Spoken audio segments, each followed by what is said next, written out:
$0,006 AS sampai dengan $0,0084 AS untuk satu kali streaming.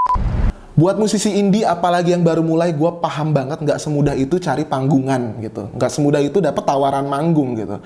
Nah, ini bisa kalian siasati dengan cara...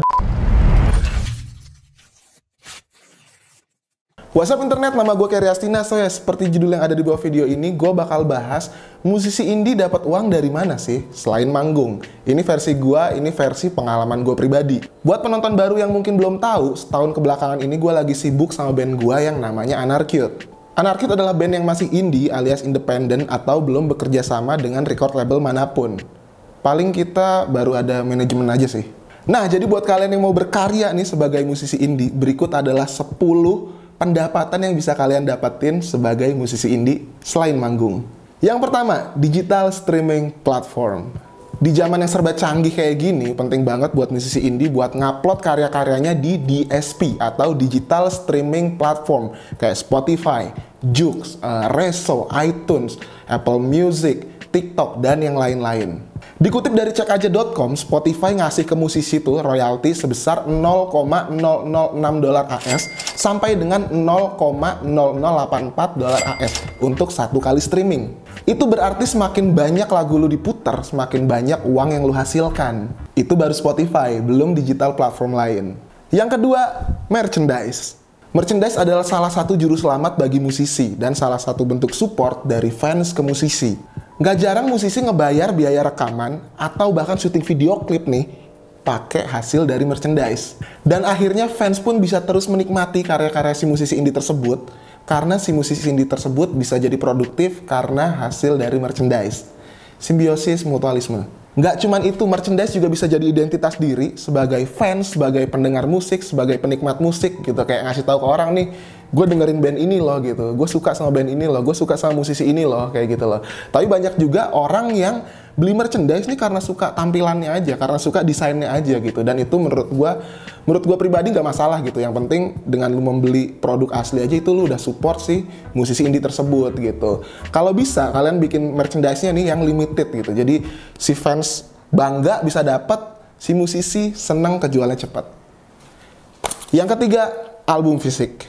Yes, memang seiring berjalannya waktu, penjualan album fisik nih lama-lama merosot gitu. Apalagi di era digital kayak gini. Tapi album fisik masih banyak banget penggemarnya, gue yakin. Dan biasanya tuh dibuat untuk koleksi aja gitu, buat punya-punya aja gitu. Atau sekedar di setel di mobil, atau ya kayak senang pride aja gitu, nih gue punya nih si CD-nya nih, gue punya albumnya nih, gue punya kasetnya gitu, kayak kebanggaan sendiri aja gitu. Karena biasanya ada value tersendiri yang nggak didapetin dari digital streaming platform dari album fisik gitu. Misalnya kayak Anarcute kemarin tuh gue ngasih official lyric pastinya, terus ngasih kayak cerita dari tiap lagu di album tuh, ceritanya tuh sebenarnya apa sih gitu kan. Terus ada thanks to, terus ada foto yang nggak di-upload di sosial media gitu. Jadi pastiin kalau misalnya kalian bikin album fisik, kalau bisa ada value lebih gitu ya.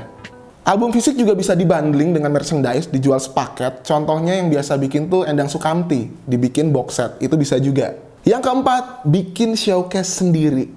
Buat musisi indie, apalagi yang baru mulai, gue paham banget nggak semudah itu cari panggungan gitu. Nggak semudah itu dapat tawaran manggung gitu. Nah, ini bisa kalian siasati dengan cara bikin showcase sendiri. Misalnya kalian bekerja sama dengan coffee shop, atau cafe, atau bar, atau tempat sejenisnya yang memungkinkan kalian untuk live perform gitu. Kalian bekerja sama dengan mereka, terus pastiin juga kalau penggemar kalian sudah ada yang mau datang gitu ya. Jadi mereka nggak usah nunggu kalian dapat panggungan, akhirnya mereka bisa nonton secara offline gitu karena kalian bikin showcase sendiri. Yang kelima, tour. Dikutip dari CNBC, 95% penghasilan YouTube adalah dari tour. Tour ini juga bisa jadi ajang kalian promo gitu untuk musisi indie yang baru nih, atau musisi indie yang punya karya-karya baru gitu ya. Nah, itu pun yang gue lakukan di Anarcute. Gue sama Anarcute itu tur Jawa Bali selama 1 bulan full. Gue bekerja sama dengan I.O. dan komunitas setiap kota itu untuk bikin eventnya gitu. Jadi kita kerjasama, biasanya bisa kita kasih harga promo gitu. Ini harga diskon karena kita lagi tour nih gitu kan. Atau bisa juga kalian sharing tiket gitu. Pastiin bikin tour tuh tanggalnya padat, enak, terus semuanya tuh bisa bekerja sama dengan baik gitu. Jadi hasil dari tour tuh nggak cuma capek doang, tapi dapat duit. Yang keenam, kolaborasi dengan brand. Biasanya brand tuh lebih cepat nge-ACC kolaborasi daripada cuman nyeponsorin doang gitu. Karena ada bisnisnya gitu. Jadi selain dapat uang, kalian pun bisa melebarkan, meluaskan market pendengar kalian gitu. Karena kan cross market ya, musisi dan brand gitu. Nah itu yang kita lakukan juga di Anarcute. Kita kemarin selama tour itu berkolaborasi dengan Geoff Max, produk lokal sepatu dari Bandung. Anarcute dan Geoff Max bekerja sama untuk bikin video klip dari rangkaian tour tadi, Pulau Jawa dan Bali, dan diakhiri dengan kolaborasi merchandise.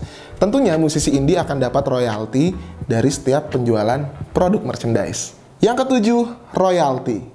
Kalau kalian musisi indie, master rekaman pasti 100% milik kalian gitu. Jadi kalau misalnya lagu tersebut dipakai untuk film, untuk iklan, untuk karaoke mungkin, atau apapun yang bersifat komersil, kalian pasti akan dapat royalti gitu. Contohnya di Anarcute juga ada contoh, kemarin lagu kita yang Dunia Belum Berakhir dipakai untuk series IPA IPS.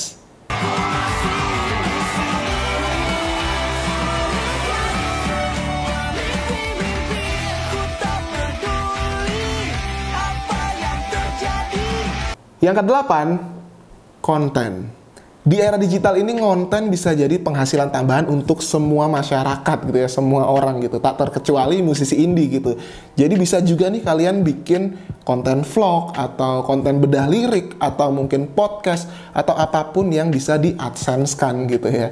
Jadi kalian bisa dapat uang dari AdSense karena konten kalian, dan bisa juga ada built-in produk dari sponsor. Nomor 9, donate. Nggak cuman gamer, musisi juga bisa dapat penghasilan dari donate gitu. Kalian bisa mungkin bikin live streaming di YouTube atau di aplikasi manapun, terus kalian taruh QR kalian, bisa juga kayak Saweria, terus juga bisa traktir, atau apapun yang fans tuh bisa ngasih gift ke idolanya.